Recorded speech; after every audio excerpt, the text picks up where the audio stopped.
ओम शांति। 18 जनवरी 2024 के बाबा के महावाक्य। बाबा कहे, मीठे बच्चे, बाप की दिल अंदर बच्चों को सदा सुखी बनाने की फर्स्ट क्लास आश रहती है। बाप यही चाहते हैं कि मेरे बच्चे लायक बन स्वर्ग के मालिक बने। बाप की दिल अंदर बच्चों को सदा सुखी बनाने की फर्स्ट क्लास आश रहती है। बाप यही चाहते हैं कि मेरे बच्चे लायक बन स्वर्ग के मालिक बने। ओम शांति। बच्चे जानते हैं अभी भगवान सम्मुख बैठकर हमको ज्ञान के गीत सुनाते हैं। वह ज्ञान की डांस कराते हैं। इस ज्ञान डांस से तुम देवता माफिक सदा सुखी और हर्षित रहेंगे। भगवान को ही बेहद का बाप व विश्व का रचयिता कहा जाता है। आत्मा समझती है बाबा हमारे लिए स्वर्ग की सौगात लाए हैं। वही रचयिता है। स्वर्ग का मालिक बनाने के लिए राजयोग सिखाते हैं। कहते हैं बाप को और विश्व के मालिक बने को याद करो। बाप बेहद का मालिक है तो जरूर बेहद की बड़ी दुनिया ही रचेंगे। तुम बच्चों के लिए सारी विश्व ही घर है, अर्थात पाठ बजाने का स्थान है। बेहद का बाप आकर के बेहद का विश्व अथवा घर बनाते हैं, वह है स्वर्ग। तो ऐसे बाप का बच्चों को कितना शुक्रिया मानना चाहिए। विश्व का रास्ता बाप डायरेक्ट समझा रहे हैं। हम तुमको विश्व का मालिक बनाने आया हूँ, तो तुम्हारा स्वभाव बहुत फर्स्ट क्लास चाहिए। तुम्हारी चलन ऐसी होनी चाहिए जो सब कहें कि ये तो जैसे देवता है, देवता नामी ग्रामी है। कहते हैं इनका स्वभाव एकदम देवता ही है, बिल्कुल मीठे शांत स्वभाव के हैं। तो ऐसे बच्चों को बाप देख खुश होते हैं। बाबा स्वर्ग का मालिक बनाने आते हैं, तो तुम्हें कितना मददगार बनना चाहिए। सर्विस में आप पे ही लग जाना चाहिए। ऐसे नहीं मैं थक गया हूँ, फुर्सत नहीं है। समय पर सब काम करने में कल्याण है। यज्ञ सर्विस का इजाफा शिव बाबा देते हैं। बाबा बच्चों की दैवी चलन देखते हैं तो कुर्बान जाते हैं। तुम बच्चे इस पढ़ाई से कितनी ऊंची कमाई करते हो। तुम बच्चे इस पढ़ाई से कितनी ऊंची कमाई करते हो। तुम पद्मा पद्मपति बनते हो। बाबा तुम्हें कितना धनवान बनाते हैं। बाप तुमको अखुड़ खजाने में ऐसा वजन करते हैं जो 21 जन्म साथ रहेगा। वहाँ दुख का नाम ही नहीं है। कभी अकाले मृत्यु नहीं होगा। मौत से कभी डरेंगे नहीं। यहाँ कितना डरते हैं, रोते हैं। तुमको तो खुशी है ये पुराना शरीर छोड़ जाए, नई दुनिया में प्रिंस बनेंगे। तुम इस पुरानी दुनिया से मोह ममता मिटाते रहो, इस देह को भूलते जाओ। हम आत्मा इंडिपेंडेंट हैं, बस एक बाप के सिवाय और किसी की भी याद ना आए। जीते जी जैसे मौत की अवस्था में रहना है। इस दुनिया से मर गए, कहते भी हैं आप मोए मर गई दुनिया। शरीर के भान को उड़ाते रहो। एकांत में बैठ ये अभ्यास करो। बाबा बस अभी हम आपकी याद में गोद में आए कि आए। एक की याद में शरीर का अंत हो, इसको कहा जाता है एकांत। मीठे बच्चे, तुम जानते हो कि ऐसी ऊंची पढ़ाई पढ़ाने वाला कौन है। इस चेतन डिब्बी में चेतन हीरा बैठा है, वही सत्यचित आनंद स्वरूप है। सत्य बाप तुम्हें सच्ची सच्ची श्रीमत देते हैं। बाप के बने हो तो कदम कदम पर श्रीमत पर चलना है, चुप रहना है और पढ़ना है। एक बाप को याद करना है। घड़ी घड़ी इस बैच को देखते रहो और बाप और वर्षे को याद आएगी। याद से तुम जैसे सारे विश्व में शांति का दान देते हो। हर एक बच्चे को अपनी प्रजा भी बनानी है, वारिस भी बनाने हैं। मुरली कोई भी मिस नहीं करनी चाहिए। बाप बहुत प्यार से समझाते हैं, मीठे बच्चे अपने पर रहम करो, कोई अवज्ञा नहीं करो।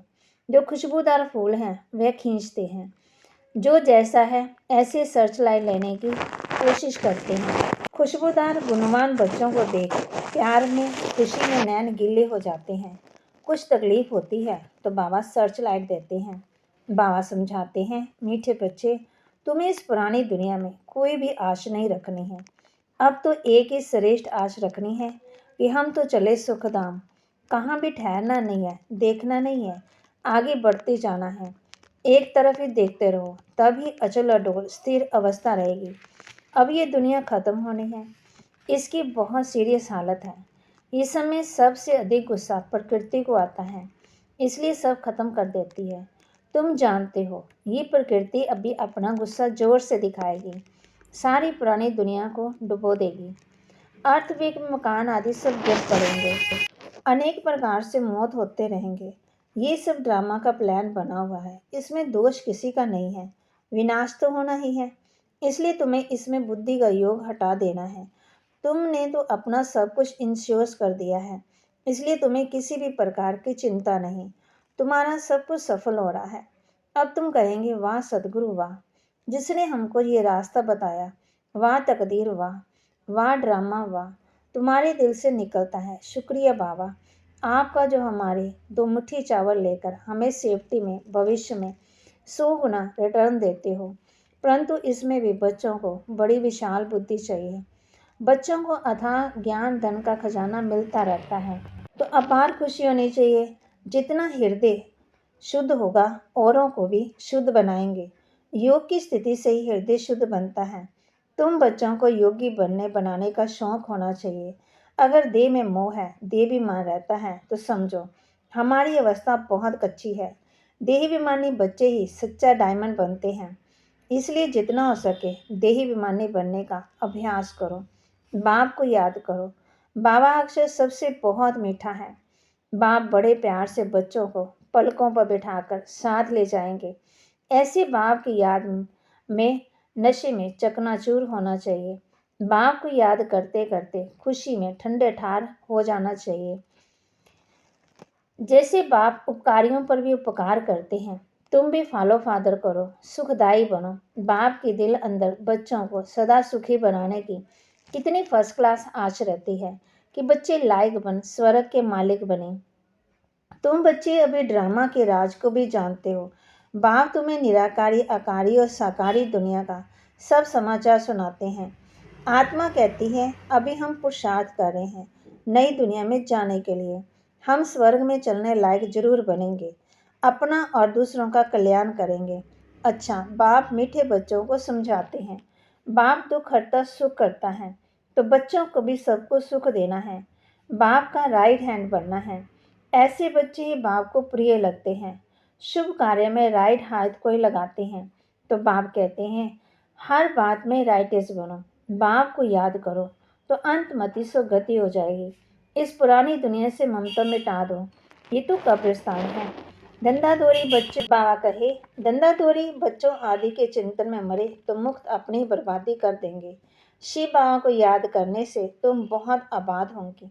देहाभिमान में आने से बर्बादी हो जाती है, देहाभिमानी बनने से आबादी हो जाती है। धन की भी बहुत लालच नहीं रखनी चाहिए। उसी फिक्रात में शिव बाबा को भी भूल जाते हैं। बाबा देखते हैं सब कुछ बाप को अर्पण कर, फिर हमारी श्रीमत पर कहाँ तक चलते हैं। शुरू शुरू में बाप ने भी ट्रस्टी हो दिखाया ना, सब कुछ ईश्वर अर्पण कर खुद ट्रस्टी बन गया। बस ईश्वर के काम में ही लगाना है, विघ्नों से कभी डरना नहीं चाहिए। यहाँ तक हो सके सर्विस पर अपना सब कुछ सफल करना है, ईश्वर अर्पण का ट्रस्टी बन रहना है।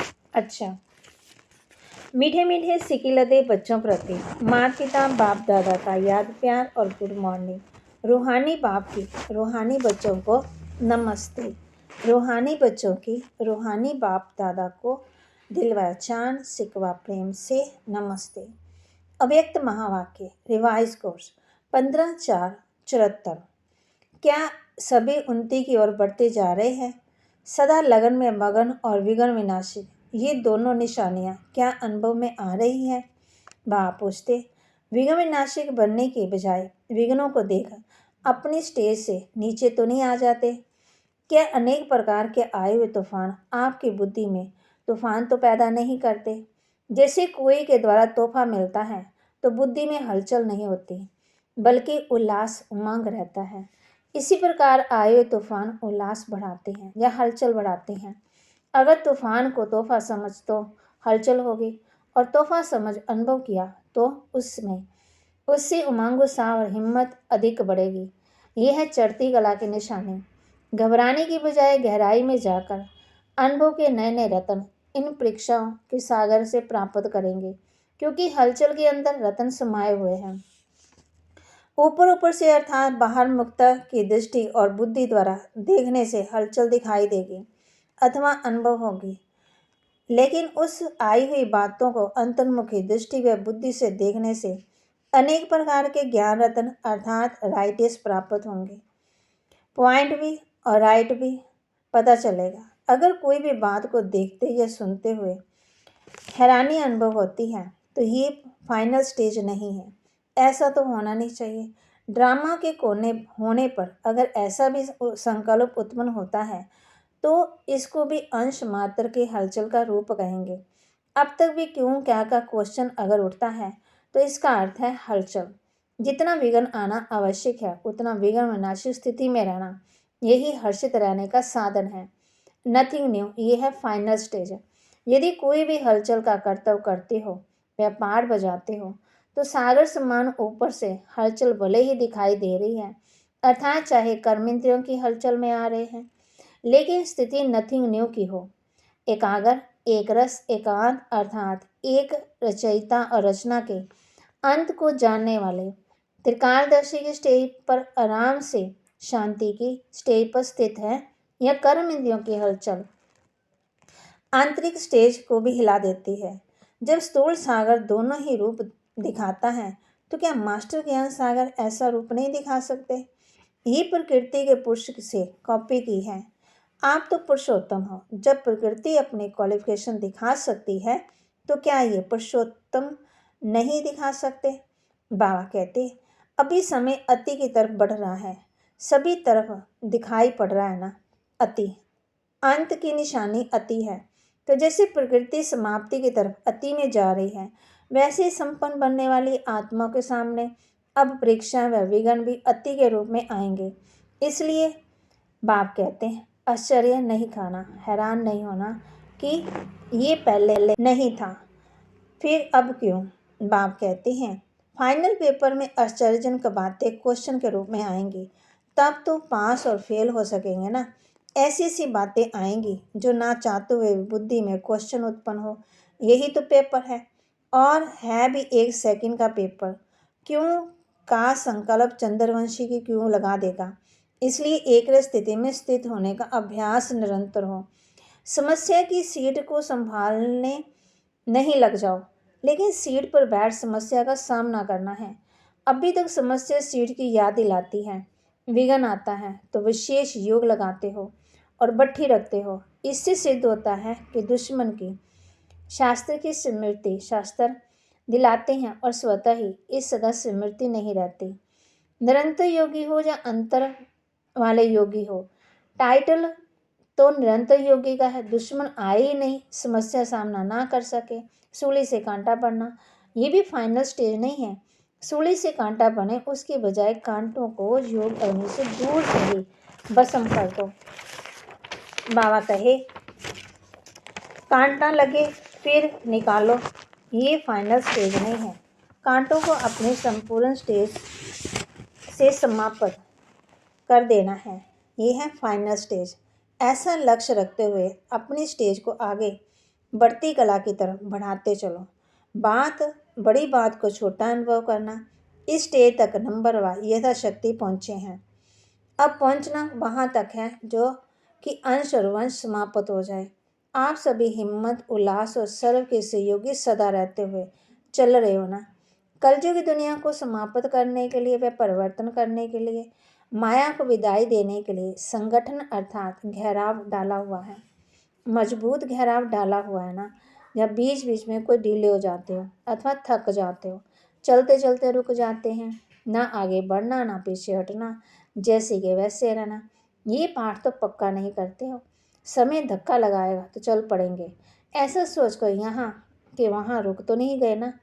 किसी प्रकार के सहारे का इंतजार करते हुए खड़े तो नहीं हो गए। ऐसी स्टेज वालों को क्या कहेंगे? क्या इसको ही अंगद की स्टेज समझते हो? अगर ऐसे रुक गए तो फिर लास्ट वाले फास्ट चले जाएंगे। जब भी पहाड़ों पर बर्फ़ गिरती है और जम जाती है तो रास्ते रुक जाते हैं। फिर उस बर्फ़ को गलाने के लिए वह हटाने के लिए पुरुषार्थ करते हैं। यहाँ भी अगर बर्फ़ के माफिक जम जाते तो इससे सिद्ध होता है कि योग अग्नि की कमी है। योग अग्नि तो तेज करो तो रास्ता क्लियर हो जाएगा। मिली हुई हिम्मत और उमंग उल्लास के पॉइंट बुद्धि में दौड़ाओ तो रास्ता क्लियर है। पुरुषार्थ की गति में अंगद बनो, माया से हार खाने में अंगद नहीं बनो, बल्कि विजय बनने के लिए अंगद बनो।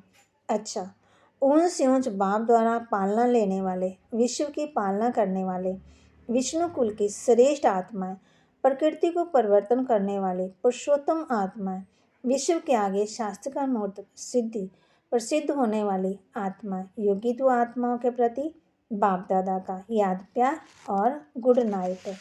रूहानी बच्चों की रूहानी बाप दादा को दिलवा जान सिकवा प्रेम से नमस्ते। ओम शांति। वरदान। सेवा में रहते संपूर्णता की समीपता की अनुभूति करने वाले ब्रह्मा बाप समान एग्जाम्पल भव। सेवा में रहते संपूर्णता की समीपता की अनुभूति करने वाले ब्रह्मा बाप समान एग्जाम्पल भव। जैसे ब्रह्मा बाप सेवा में रहते, समाचार सुनते, एकांतवासी बन जाते थे। 1 घंटे में समाचार को 5 मिनट में सार समझ बच्चों को खुश करके अपनी अंतर्मुखी एकांतवासी स्थिति का अनुभव करा देते थे। ऐसे फॉलो फादर करो। ब्रह्मा बाप ने कभी नहीं कहा कि मैं बहुत बिजी हूँ, लेकिन बच्चों के आगे एग्जाम्पल बने। ऐसे समय अनुसार अभी इस अभ्यास की आवश्यकता है। दिल की लगन हो तो समय निकल आएगा और अनेकों के लिए एग्जाम्पल बन जाएंगे। स्लोगन। हर कर्म में कर्म और योग का अनुभव होना ही कर्म योग है। हर कर्म में कर्म और योग का अनुभव होना ही कर्म योग है। अव्यक्ति साइलेंस द्वारा डबल लाइट फरिश्ता स्थिति का अनुभव करो। सदा यही लक्ष्य याद रहे कि हमें बाप समान बनना है। जैसे बाप लाइट है, वैसे डबल लाइट। औरों को देखते हो तो कमज़ोर होते हो, इसलिए ही सी फादर फॉलो फादर करो। उड़ती कला का श्रेष्ठ साधन सिर्फ एक शब्द है, सब कुछ तेरा। मेरा शब्द बदल तेरा कर दो। तेरा हूँ, तेरा तो आत्मा लाइट है, और जब सब कुछ तेरा है तो लाइट माना हल्के बन गए। सो मान, मैं फॉलो फादर करने वाली बाप समान हूँ। मैं फॉलो फादर करने वाली बाप समान हूँ। योग अभ्यास। बाप समान बनने के लक्ष्य से जैसे बाप लाइट है, ऐसे मैं भी डबल लाइट हूँ। आत्मा शरीर दोनों लाइट। इस अभ्यास से सब कुछ तेरा करके लाइट बन बाप समान स्थिति का अनुभव कर रही हूँ। कौन सी स्थिति का अनुभव करना? बाप समान बनने के लक्ष्य से जैसे बाप लाइट है, ऐसे मैं भी डबल लाइट हूँ। आत्मा शरीर दोनों लाइट। इस अभ्यास से सब कुछ तेरा करके लाइट बन बाप समान स्थिति का अनुभव कर रही हूँ। ओम शांति।